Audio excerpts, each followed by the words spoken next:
Haïti veut vivre comme un pays qui se tient debout, qui veut conserver justement ce qu'il y avait de fondamental dans sa lutte, non seulement pour l'histoire du droit et de la liberté, mais pour l'ensemble des autres pays qui ont connu la colonisation et l'esclavage. Il y a des choses que nous avons faites que nous pouvons refaire. Si Haïti a pu devenir Haïti, eh bien, nous avons encore des potentialités en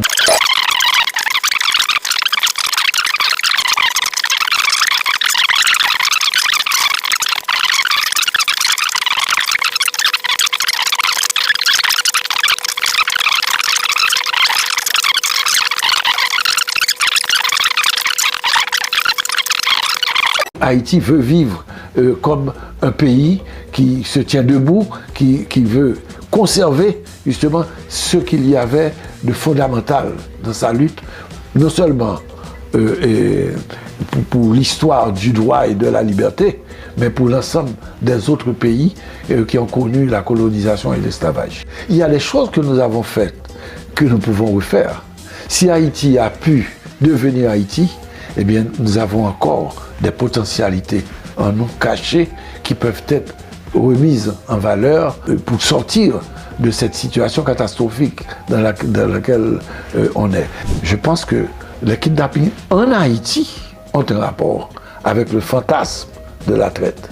L'individu lui-même qui kidnappe est lui-même en quelque sorte investi par la mentalité esclavagiste.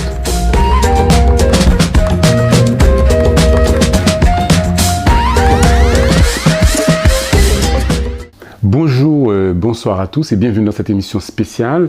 Nous recevons le sociologue et anthropologue Laina Kurbon, directeur au CNRS, professeur à l'Université d'État d'Haïti et également professeur à l'Université Quisqueya. Alors ces travaux portent surtout sur le rapport entre religion, culture et politique. C'est également un spécialiste du vaudou parce qu'il a écrit plusieurs ouvrages sur cette question.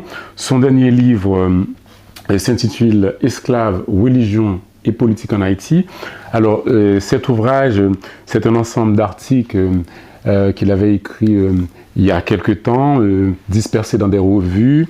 Donc, il a réuni dans cet ouvrage magnifique où il tente de montrer que entre l'esclavage, la religion et la politique, il y a forcément un lien. Alors, la première question que j'aimerais poser à M. Laina Kurbon, quel est le lien en fait que vous faites entre la religion, la politique et l'esclavage? Bon, moi je crois qu'il y a un lien très étroit parce que pour que l'esclavage puisse durer, il a fallu utiliser une série de stratagèmes de la part des maîtres, de la part des colons, de la part des puissances coloniales esclavagistes. Ils avaient en vue en particulier de baptiser, de rendre catholiques les esclaves et donc de les rendre humains grâce au catholicisme, grâce à la religion, les rendre humains, mais le plus tard possible. Donc pour le président Kadeur, l'esclave n'est qu'un meuble, non mais c'est que à ce moment-là, l'esclave va tenter lui-même de se reprendre en main et de retourner la religion qui était utilisée comme idéologie de justification de l'esclavage. Il va retourner ce système-là, il va fabriquer lui-même des confréries, il va reprendre ces anciens systèmes culturels et religieux d'Afrique, puisque tous venaient de l'Afrique, des différents coins de l'Afrique, et il va produire un système qui lui permette de se solidariser entre eux, parce que quand les esclaves viennent de différentes ethnies, il va falloir qu'ils aient quelque chose qui les rapproche les uns aux autres et qui leur permette de retrouver une certaine identité en quelque sorte. Eh bien, le système religieux africain, lié au système religieux dominant qui était celui du catholicisme, eh bien tout cela va être amalgamé, ça va produire le vaudou haïtien, qui est un système à partir duquel l'individu va entrer dans une sorte de lien social avec ses autres confrères de différentes ethnies, et grâce à cette solidarité, ils vont pouvoir se sentir devenir un peuple et ils pourront mieux combattre le système esclavagiste. Donc la religion a joué un rôle dès le départ dans la construction d'une vie culturelle et dans la construction d'une solidarité entre les esclaves. Ce que j'essaie de comprendre à travers les rapports esclavage, religion et politique, c'est que le premier problème qui se pose à un pays qui sort de l'esclavage, c'est un moment effectivement révolutionnaire, tout comme on est sorti en France de la situation des hiérarchies entre Église et aristocratie, etc. Eh bien, c'est la même chose qui se pose pour Haïti. Haïti va entrer dans un effort de construction de soi au niveau de l'individu et au niveau collectif, et c'est ce qu'il faut dorénavant penser.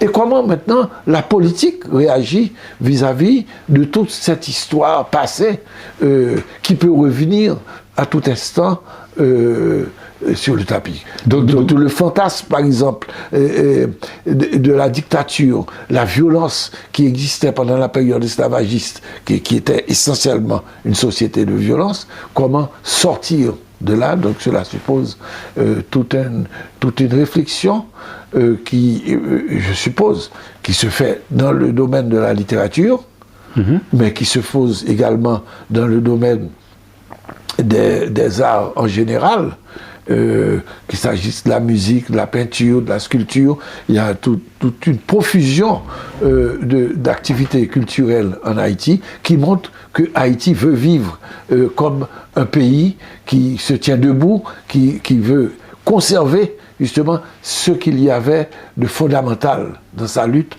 non seulement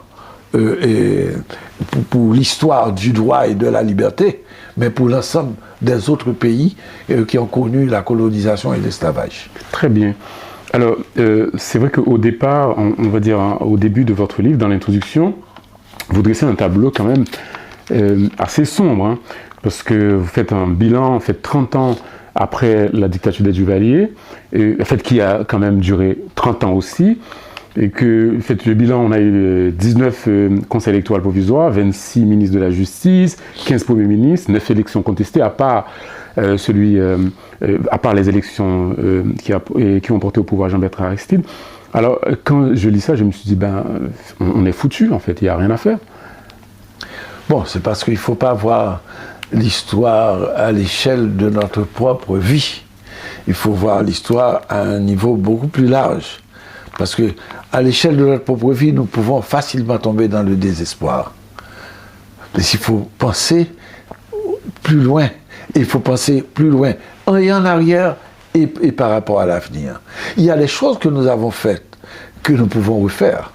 Si Haïti a pu devenir Haïti, eh bien, nous avons encore des potentialités en nous cachées qui peuvent être remises en valeur et être relancées et pour sortir de cette situation catastrophique dans laquelle on est. Mais il faut savoir que si Haïti se trouve dans ce problème, il y a évidemment tout le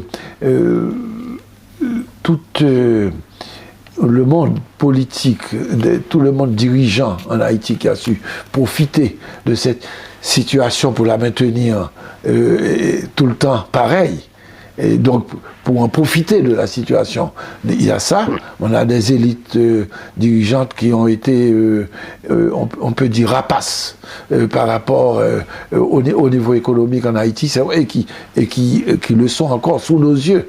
Et c'est assez déprimant, c'est vrai, mais il faut savoir qu'il y a quand même des succès qui remontent chaque fois qu'il y a un succès en Haïti pour se reprendre, et nous voyons sous nos yeux que les Haïtiens ne veulent pas absolument se résigner à cette situation. Mais il y a des forces contraires qui proviennent soit de l'étranger, soit des influences étrangères pour retenir Haïti dans une situation, disons, de perte de toute souveraineté, de perte de toute la fierté haïtienne. Mais cette situation-là, nous sommes en train de la voir sous nos yeux s'étaler dans le monde entier au niveau géopolitique.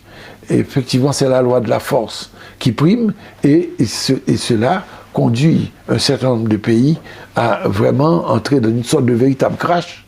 Oui, justement, mais par rapport avec Haïti, ce sursaut que vous parlez, je suis assez d'accord, mais à chaque fois qu'il y a un sursaut et on sent qu'on est dans une espèce de retour en arrière en permanence, c'est comme... vous prenez justement l'illustration du rocher de Sisyphe, moi ça me parle beaucoup, parce que je rappelle tout simplement pour ceux qui nous écoutent, que Sisyphe, c'est un personnage de la mythologie grecque qui a été condamné par les dieux, effectivement, à rouler une pierre du haut d'une montagne. À chaque fois qu'il descend la pierre, qu'il remonte la pierre redescend et à l'infini.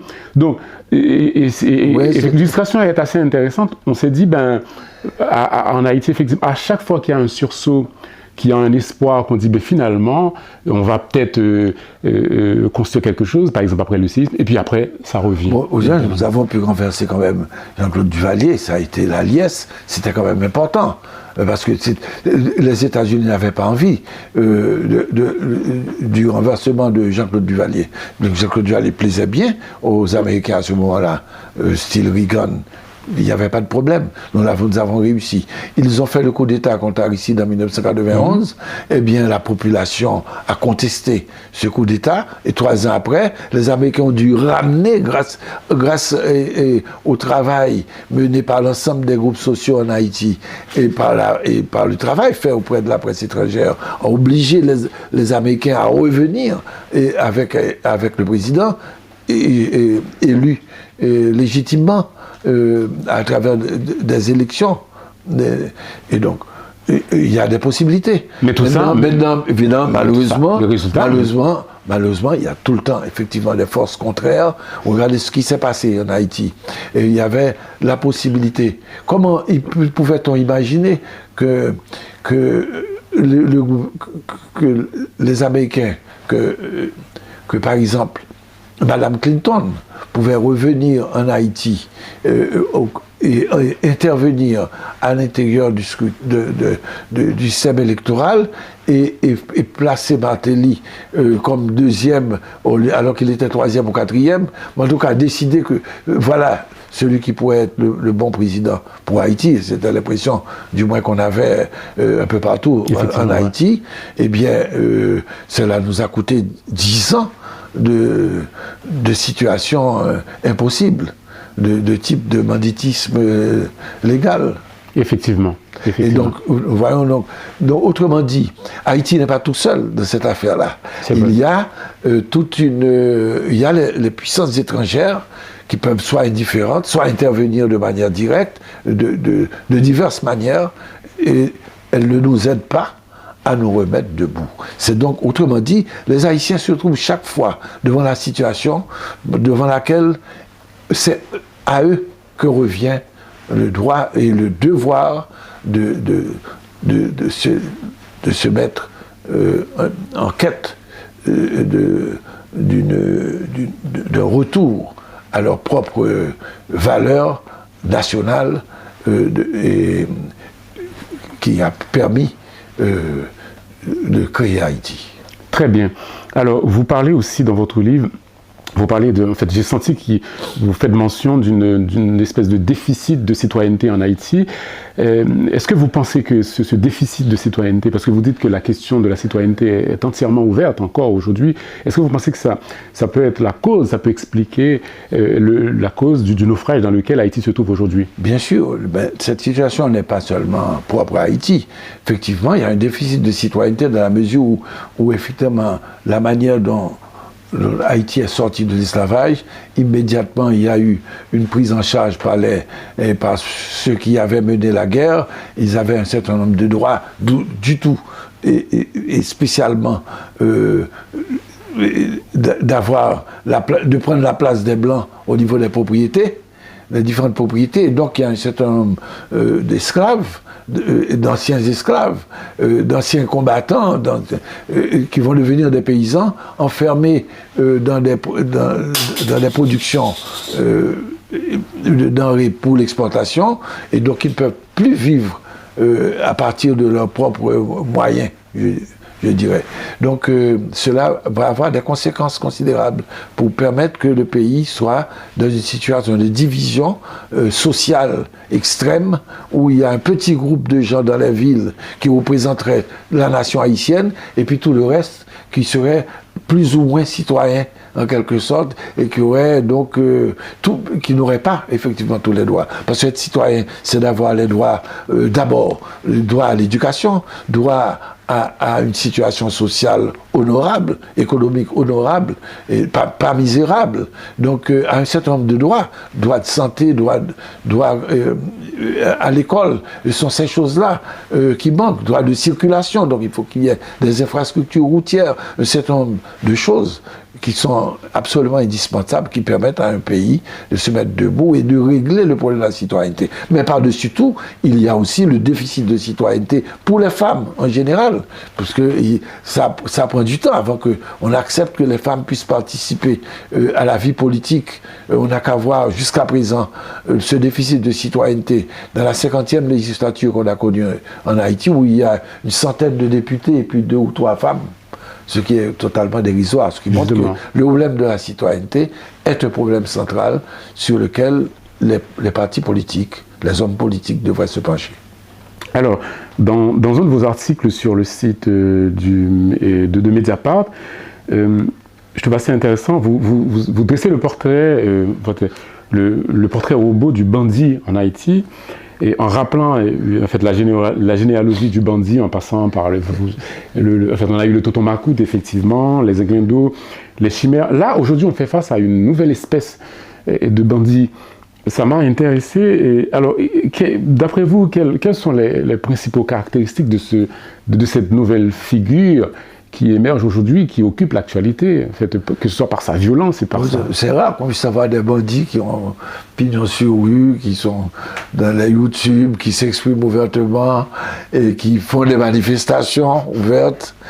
C'est un pays, sous ce rapport-là, libre pour les bandits. Il y a des tas de voitures à vide fumée qui circulent, qui leur apportent toutes sortes de biens, dont des munitions, dans les armes. On n'ose pas demander à une voiture pourquoi vos vitres sont teintées. Eh bien, on ne sait pas. La circulation est libre, donc il y a un problème qui concerne d'abord le gouvernement en Haïti. Le propre d'un gouvernement, le minimum, le premier acte d'un gouvernement qui exprime ce qu'est un gouvernement, c'est la sécurité qu'il doit organiser pour l'ensemble de la population. L'ensemble de la population. Ça, justement, cela vient à manquer. On voit bien que le problème est tout entier entre les mains des dirigeants dans ce pays. Donc ce n'est pas un phénomène qui s'est produit comme ça, comme il pleut, ou bien comme il y a un tremblement de terre, ce n'est pas ça. C'est bien quelque chose qui a été pensé, voulu à partir de gens qui disposent de moyens, et donc ils vont utiliser des gens aux pieds nus et pauvres, et qui ne connaissent rien, et qui ne se sentent pas citoyens, et qui ne se reconnaissent pas, qui ne savent pas reconnaître dans un autre Haïtien un semblable, un citoyen comme eux, dans la mesure où eux n'ont jamais été considérés comme citoyens. À partir de là, ils pouvaient tuer. Il y a le système symbolique, en quelque sorte, qui pouvait permettre à un groupe social de se tenir. Ce système symbolique, à mon avis, s'est effondré en Haïti. Et c'est dans cette situation que nous trouvons qui fait que les gangs se démultiplient librement, parce que c'est depuis le gouvernement, les gouvernants haïtiens, que cela se compte. Vous pensez qu'il y a des gens qui profitent de cette situation, en fait, qu'il y a des gens vraiment... C'est des gens dans l'État, oui, ouais. Bien sûr. Des gens dans l'État. Ça ne veut pas dire qu'on sait que c'est tel ou tel individu. Il ne faut pas le penser comme ça. Il faut le penser à travers l'État. Ok. Alors, dans un autre article, vous faites une comparaison assez intéressante entre le fait kidnapping, effectivement, et la pratique de la traite, et la pratique de la traite négrière. Est-ce que vous pouvez nous expliquer ça? Je trouve ça intéressant. Oui, mais il y a des gens qui disent ça, mais non, il y a des kidnappings un peu partout dans le monde. Il n'y a aucune raison de croire qu'il y a un rapport direct avec la traite. Je pense que les kidnappings en Haïti ont un rapport avec le fantasme de la traite. Parce que Haïti, c'est un pays qui est sorti par une activité violente contre le soulèvement, par un soulèvement général, par un sursaut de l'ensemble des esclaves, contre la traite et contre l'esclavage comme tel. Donc comment le kidnapping peut-il s'instituer en Haïti si ce n'est que sur l'oubli de ce que cela peut représenter. Mais c'est cet oubli qui est suspect, justement, qui suppose que c'est quelque chose qui revient dans l'inconscient, une sorte de retour, en quelque sorte, du fantasme de l'esclavage qui apparaît là, dans la mesure où l'individu lui-même qui kidnappe est lui-même, en quelque sorte, investi par la mentalité esclavagiste. C'est très intéressant ça. C'est-à-dire que le kidnappé, c'est comme quelqu'un qui est réduit presque à l'état d'esclavage. Ah ben oui, pendant qu'il est kidnappé, il est le jouet, il signifie. Parce que quand l'individu est kidnappé, il a une rançon à donner pour pouvoir se libérer. Autrement dit, ce qu'il faut, c'est de l'argent. Donc il y a une équivalence entre son corps qui est pris et l'argent. Entre-temps, il y a une mise en parenthèse de ce que l'individu représente comme personnalité humaine. Il n'est plus qu'un objet d'échange. Donc, autrement dit, c'est bien cela, l'esclavage. Là, je comprends que le problème haïtien est aussi à chercher vraiment dans l'histoire d'Haïti aussi. On comprend peut-être c'est mieux que dans l'actualité du quotidien, je veux dire. Oui, l'actualité du quotidien nous ramène, nous oblige à voir qu'il y a une mémoire à réinvestir, à repenser. Et parce que Haïti a voulu entrer dans la période nationale, dans sa période de nation, en faisant table rase, en incendiant l'implantation, en oubliant ce que Dessalines appelait le temps des humiliations. Le temps des humiliations que représente l'esclavage. Donc il y a une sorte de volonté de mise en parenthèse, volonté d'oubli radical par le feu, en quelque sorte, de tout ce que nous avions vécu pendant les 2 ou 3 siècles d'esclavage. Donc, mais est-ce que c'est possible? C'est pour cette raison que je pense que Haïti est un pays qui a besoin de voir ce que représente l'esclavage. Donc, il faudrait que la population des écoles elles-mêmes puisse voir quelles sont les traces de l'esclavage. Autrement dit, il faut qu'il y ait une activité muséale. Je me bats pour qu'il y ait un musée de l'esclavage. L'UNESCO tient à cette reprise de cette mémoire. Mais c'est une question fondamentale. C'est une question fondamentale. Pour que tous les Haïtiens puissent voir ce qu'a été ce passé-là, pour qu'ils n'aient pas à le revivre. Il faut rendre le passé dépassé pour ne pas avoir. Oui, effectivement, un pays comme Haïti, qu'il n'y ait pas un musée consacré sur l'esclavage, c'est quand même dans l'imaginaire collectif, c'est impensable que Haïti, que ce pays-là... Absolument, un musée de l'esclavage n'est pas un musée qui, pour l'esclavage, un musée qui devrait montrer les luttes menées par les esclaves pour l'esclavage. Donc il doit mener vers la révolution haïtienne et son importance pour le monde entier. Ouais, et vous dites que, en ce sens, on a une mémoire déficitaire. Il y a une mémoire déficitaire en Haïti. Vous pensez que c'était une volonté politique dès l'indépendance haïtienne qu'on oublie cette histoire? Non, je ne mettrais pas ça je ne verrais pas ça sur une base. Oui, on peut voir ça sur une base politique et pas sur une base morale. Je ne dirais pas. Mais je crois que effectivement, il y avait une volonté d'oubli manifestée par les dirigeants. Parce qu'on voit bien comment Haïti évoluait, on voit les traces de l'esclavage dans la vie quotidienne. La manière dont un chef se conduit se comporte par rapport à un subalterne, la manière dont on utilise le fouet à l'école, le fouet dans les familles, un certain nombre d'éléments qui renvoient à l'esclavage, aux traces de l'esclavage en Haïti. Eh bien, oui, on trouve tout cela dans la vie quotidienne et il faut les dépasser. Donc, c'est par la mémoire. Il faut une mémoire critique, une mémoire qui permette de se libérer progressivement du passé. Alors, concernant aussi le statut des femmes dans les sociétés esclavagistes, vous en parlez aussi dans votre livre. Est-ce que vous pensez que on va dire que les femmes mises en esclavage, c'est un marqueur de la domination masculine? C'est bien sûr. De toute façon, la condition des femmes, comme en tant qu'esclaves, bien sûr, c'est la domination masculine générale. Dans le monde encore, dans tout le monde chrétien, dominé par le pouvoir patriarcal, représenté, que l'Église catholique soutenait en particulier, bien entendu. Mais pour ce qui concerne la situation des femmes esclaves, il y a bien une recherche spécifique qu'il faudrait mener sur l'histoire de l'esclavage, parce que très souvent, on pense l'histoire de l'esclavage comme l'histoire des hommes esclaves. Mais quand une femme est esclave, elle est à la fois esclave et femme. Mais la féminité de la femme qui est esclave est niée dans la condition d'esclave de la femme. Ça, c'est pour le maître, c'est le maître. Mais la femme elle-même sait qu'elle est une femme. Elle ne renie pas nécessairement sa féminité. Donc autrement dit, il y a une histoire des femmes à faire à partir de la condition, une histoire de l'esclavage à faire à partir de la condition des femmes.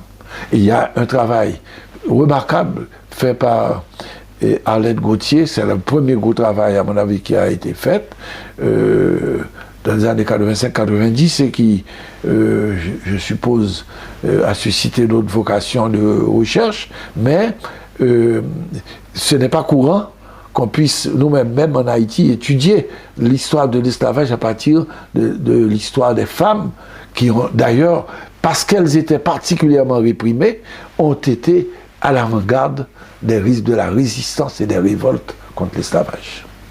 Et ça, on voit très bien à travers toutes les grandes personnalités femmes et qui ont émergé pendant la période esclavagiste, c'est assez remarquable.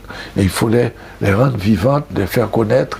Toute cette mémoire est enfouie, elle est là, il faut la ressusciter. Je tenais à vous poser cette question par rapport à vos travaux sur le vaudou.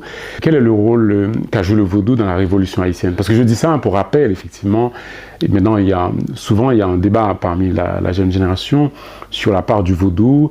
Et certaines personnes l'ont nié tout simplement, que le vaudou ait pu jouer un rôle dans la révolution haïtienne. Et d'autres, peut-être, estiment que, à contrario, que sans le vaudou, on n'aurait pas été libéré, comme on n'aurait pas eu Haïti, etc. Vous en pensez quoi de ce débat? Non, je pense qu'absolument. C'est naïf de croire que les esclaves pouvaient se libérer comme ça, sans utiliser des moyens pour se libérer.